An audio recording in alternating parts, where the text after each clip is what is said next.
पंचीकृत पंचमहाभूते पंचतन्मात्रा वदती जाते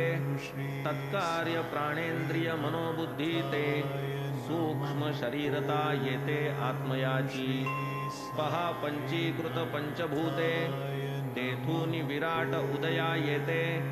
तया आत्म्याचे स्थूल देहाते विराट ज्ञाते वदतात स्थूल सूक्ष्म शरीरा कारण केवळ स्वस्वरूपा ज्ञान तेच साभास अव्याकृत जाण शरीर कारण आत्म्याचे हे कारण शरीर ख्यात जे चैतन्य प्रतिबिंबयुत केवला ज्ञान कारणभूत अव्याकृत अव्यक्त जानाम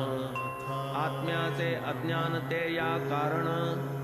ना निरवयव ना सावयव ना उभय जाण केवळ ब्रह्मात्मैकत्व ज्ञान तेणेच की निरसन या देहा स्वस्वरूपी अवस्थान तयासीच मोक्ष अभिधान या वीण मोक्ष नाही आन स्वरूपावस्थान तो मोक्ष केवल ब्रह्मात्मैकत्व ज्ञान जाहल्या होईल अज्ञान निरसन म्हणून अज्ञान समजावया जाण तयाचे निरूपण आवश्यक अविद्येने शबल झाले तेणे ब्रह्मा शबलत्व आले तया सत हे नाम ठेविले ऐसे ते पावले वाच्यत्व जरी अतींद्रिय मूळचे वहिले बुद्धिग्राह्य वाचेने केले तेव्हाच ते मनी प्रविष्टले आकारा आले ओंकारे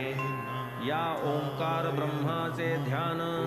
सवे करिता ईश्वर स्मरण होई जयाचे देहावसान पावे तो जनन सार्थक असो या वाच्य ब्रह्मा पासाव अव्यक्ताचा प्रादुर्भाव अव्यक्तापासून महत्तत्व उपजे अहंभाव त्या पोटी पंचतन्मात्रा अहंकारी पंचमहाभूते त्या माझारी पंचमहाभूतांची या उदरी जग निर्धारी जन्मले अविद्या माया रूप दर्शन तेच या जगाचे रूप लक्षण या अविद्येचे कराया निरसन अज्ञान विवेचन आवश्यक अत्यंत विशुद्ध आणि निर्मळ जे चिन्मात्र स्वरूप केवळ याहून वेगळे जे ते शबल दोघांची भेसळ करिता नये लक्ष ब्रह्म जाणा निराळे वाच्याहून ते अत्यंत निराळे म्हणूनही अज्ञानाची पडळे उपदेश बळे सारावी निद्रे माझी पडता स्वप्न डोळे नसता डोळस मन स्वये देखे अखिल त्रिभुवन अविद्या कारण या सर्वा पाहू जाता वस्तू एक परी आभासे ती आणिक रज्जू भासे सर्प देख रजक शुक्तिके गर्भात पहा सूर्याचे किरण केवळ जन म्हणे तया मृगजळ परी हा केवळ मायेचा खेळ ज्ञानी ही हतबळ इज पुढे पेटलेले कोलीत हाती जेव्हा कोणी गरगर फिरविती अग्निकंकण दृष्टोत्पत्ती येते ही ख्याती मायेची पाहू जाता अग्नि खरा अलात चक्रा नाही थारा तैसाच हा माया मोह पसारा नसतिया संसारा उत्पादी ऐसिया निर्धारे गेलिया भ्रम संसार तेव्हाच पावे उपरम मी देह माझे कलत्रधाम व्यर्थ परिश्रम हा सारा पुत्र पश्वादि तृष्णा पाश इवही वेष्टिले जाऊनी अशेष म्हणविती ज्ञानी पंडितेश सुख न लवलेश गाठीस शास्त्र कुशल प्रज्ञावान तुझा नाही आपणा समान अंतरी मोठा हा अभिमान असमाधानकारक हेच मायावा अज्ञान अथवा अविद्या प्रकृती प्रधान आरंभी ज्ञानी यांचेच निरसन करिता मग ज्ञान उपतिष्ठे ज्ञान हे तो स्वयं प्रकाश करणे न लगे याचा उपदेश अज्ञानाचा होता निरास ज्ञानोल्लास प्रकटेल तेजः पुंज एकादे रत्न जाता केरा मातीत दाटून गेली वर्षांची वर्षे लोटून बुजाले स्मरण तयाचे कर्मधर्म संयोग प्राप्ती कदा काळी लागता हाती वाटे हरपली समूळ दीप्ती दगड माती संगती पुढे ते स्वच्छ घासता वरील काट माती जाता पावे ते पूर्वील तेजः पुंजता तैसीच अवस्था ज्ञानाची माती काटते अज्ञान याच अज्ञाने आवृत ज्ञान करिता काट मातीचे निरसन उजळेल रत्न सहजेच पाप कर्म विनाशक नित्यानित्य वस्तु विवेक तोची सत्व शुद्धी प्रदायक तोची उत्पादक ज्ञानाचा हे जग मायेचा बाजार खऱ्या नकली वस्तू अपार खऱ्या म्हणून नकली घेणार ऐसे गिराईक फार तेथे तरी निवडावी कैसी नकली भल्या भल्यांची बुद्धी थकली जिये लक्षणी आणावी भुली ती तव समजली पाहिजेत म्हणून सवे लागे पारखी नकली का दिसे खऱ्या सारखी हे तो दावील देखा देखी जाईल शेखी अज्ञान अज्ञान जाता राहील ज्ञान होईल सहजची माया निरसन उरेल तीची सद्वस्तू जाण न लगे प्रमाण प्रत्यक्षा सोज्वल जरी बुद्धीचे डोळे कल्पना तिमिरे असती झाकोळले हे तिमिर उपदेशे पळे पुरेसे सगळे ते ज्ञान वस्तुतः जरी मार्गी माळ दृष्टी देखता सांज वेळ माळ असता भासला व्याळ अज्ञान पडळ कारण त्या शिशामाजील गुप्तदीप उजळिता झाला अज्ञान लोप प्रकट झाले खरे स्वरूप व्यालत्व आपाप मावळले म्हणून अज्ञानाचा अपाय घालवावया उपदेश उपाय तदर्थ ज्ञानी झिजवोनी काय अज्ञान ते काय उपदेशिती असता प्रपंची वर्तमान प्रसंगे प्रारब्धे जे आपन्न ते भूतकार्य अज्ञानजन्य आधी हे ज्ञान आवश्यक सत्यम ज्ञानमनंतम ब्रह्म अविद्या माया सकळ भ्रम या जै होईल उपरम तैच संभ्रम ज्ञानाचा ज्याचा गेला न देहाभिमान तयासी कोण म्हणे सज्ञान अभिमानाचे अधिष्ठान त्या नाव अज्ञान मूर्तिमंत जयास म्हणती मायेचा पूर जया माझी हे जगत चूर तो हा देखत भूल संसार अज्ञान मूलाधार तयास अज्ञानापासाव याचा उद्भव अज्ञान जनित याचे वैभव एकत्वी जो अनेकत्व भाव तयाचा ठाव अज्ञान किंचित प्रकाश किंचित अंधार ऐसिया समयी मार्गीचा दोर दोरची असता भासे विखार भय अपार वाटतसे सर्पाभास केवळ अज्ञान त्या अज्ञाने झाकिले ज्ञान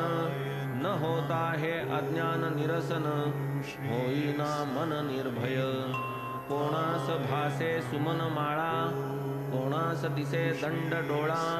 एवंच हा भासची सगळा भ्रांतीच्या अवकळा अनिवार केवळ आगम वचनानुसारी जो आस्तिक्य श्रद्धानुकारी तोच ब्रह्मज्ञानाधिकारी नास्तिक जन्म जन्मांतरी नेणेच विश्व हे विपरीत दर्शिया भ्रम त्यांचा न फिटे जन्म मरण क्रम ब्रह्मतत्व तया जे दुर्गम ते अत्यंत सुगम अधिकारिया येथे न कामी येई प्रवचन अथवा अनेक वेदस्वीकरण अथवा न मेधा ग्रंथार्थ धारण ग्रंथावलोकन बहुश्रुतता शब्दे होईल शब्दज्ञान तेणे का होईल वस्तुविज्ञान बुद्धी अतिविवेक संपन्न वस्तून तदधीन केव्हाही श्रुतीनी मोठी बांधिली हाव, परीन लाधता वस्तूचा ठाव, परतल्या ऐसे वस्तूचे वैभव, खुंटली धाव जाणीवेची, षडदर्शने टेकीस आली, अद्यापि वादच करीत राहिली, आत्मवस्तू ठाईच ठेली, शब्दान आकळली केव्हाही, झाले मोठे शब्द पंडित, वस्तू सूर्या पुढे खद्योत, एकदा झालिया वस्तू प्राप्त, मावळे समस्त शब्दजाल, जगी पहा अंधारे राती, दीप प्रकाशे क्रिया चालती, परी सूर्योदय होता प्रभाती, जन उपेक्षिती दीपाते, तरी जे नभे वाचेचा विषय, होईल कैसे तरी उपदेश, म्हणून अज्ञान निरसन ध्येय, असावे आख्येय वक्त्याते, एक अस्तित्व बुद्ध्या उपासन, तेणेच आत्मा होऊनी प्रसन्न, करी निजतत्व भाव प्रकाशन, होई उपलभ्यमान उपासका, आत्म्याचे ठाई परमात्म ध्यान, दोन्ही माझी अभेदानुसंधान, येणे परी करिता उपासन, आत्माची प्रसन्न उपासका, तया नाही अन्य साधन, तेणेची भावे लागे प्रसन्न, साधक पाहूनी आत्मप्रवण, आत्मा त्या आपणची करी कृपा, होता ग्रंथाची विषय समाप्ती, वक्ते श्रोतया सदैव प्रार्थिती, श्रवण श्रमार्थ क्षमा मागती, ही शिष्टरीती सर्वत्र, तैसे नभे या सच्चरिती, कर्तृत्व याचे न माझे माथी, स्वये साईच निज कथा लिहविती, लेखणी मज हाती देऊन, म्हणून नव्हे मी ग्रंथ करता, येथे न श्रांत कोणी मज करिता, क्षमा की जय श्रोती म्हणता, आदळे माथा कर्तृत्व, मज नाही येथे भूषण, किंवा नातळे अंगा दूषण, जेथे साईच करता आपण, तयाचे संपूर्ण हा विषय, घेऊन साईंचे अनुज्ञापन, केले त्यांनी जैसे कथन, तैसे तैसे मी केले लेखन, अज्ञान विवेचन श्रवणार्थ, प्रकट करावया निज वैभव, आपुला प्रताप आपुला गौरव, प्रवेशो निमज माझी स्वयमेव, विषयार्थ गुरुदेव प्रकाशी, देईल जो या ग्रंथा दूषण, अथवा त्याचे मानी जो भूषण, ते दोघे मज वंद्य पूर्ण, निज नारायण स्वरूप, भक्ताची या परमहिता, स्वये निर्मोनी निज चरिता, हेमाडाची या धरोनी हाता, कथा लिहविता श्री साई, जयाचा शरीर परिग्रह, केवळ करावया लोकानुग्रह, खंडावया कुतर्क दुराग्रह, लोकसंग्रह रक्षावया, म्हणून हेमाड तया चरणी, अनन्य भावे येई लोटांगणी, पुढील रसाळ कथांच्या श्रवणी, भावे श्रोतृगणी सावचित्त, स्वस्ति श्री संत सज्जन प्रेरिते, भक्त हेमाड पंत विरचिते, श्री साई समर्थ सच्चरिते, अज्ञान निरसनं नाम पंचाशत्तमोऽध्याय संपूर्णः। श्री सद्गुरु साईनाथार्पणमस्तु। शुभं भवतु। श्री सच्चिदानंद सद्गुरु साईनाथ महाराज की जय। साईनाथाय नमः। ओम श्री साईनाथाय नमः। ओम श्री साईनाथाय नमः। ओम श्री साईनाथाय नमः। ओम श्री साईनाथाय